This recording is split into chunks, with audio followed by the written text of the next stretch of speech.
नर्मदा का हर कंकर शंकर क्यों कहा जाता है, तो जानते हैं आज। सनातन धर्म में नदियों का विशेष महत्व है। इन्हें पावन और पवित्र माना जाता है। गंगा नदी की तरह नर्मदा नदी की भी पूजा की जाती है। नर्मदा नदी के लिए कहा जाता है कि नर्मदा के हर कंकर में शंकर का वास है।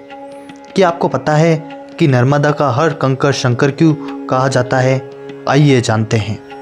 कहा जाता है कि नर्मदा नदी की सालों की तपस्या के बाद ब्रह्मा जी प्रसन्न हुए और नर्मदा नदी को वरदान मांगने को कहा। नर्मदा के वरदान मांगा कि मुझे गंगा नदी के समान कर दीजिए। तब ब्रह्मा जी ने कहा कि कोई देवता शिव की और कोई पुरुष विष्णु की बराबरी कर ले, कोई नगरी काशी की बराबरी कर ले, तब कोई दूसरी नदी गंगा के समान हो सकती है। यह सुनकर नर्मदा ने वरदान का त्याग किया और काशी में जाकर शिवलिंग की तपस्या कर घोर तपस्या करने लगी। तब शिवजी ने प्रसन्न होकर नर्मदा नदी को दर्शन दिए और वरदान दिया कि तुम्हारे तट पर जितने भी पत्थर हैं वे शिवलिंग रूप हो जाएंगे।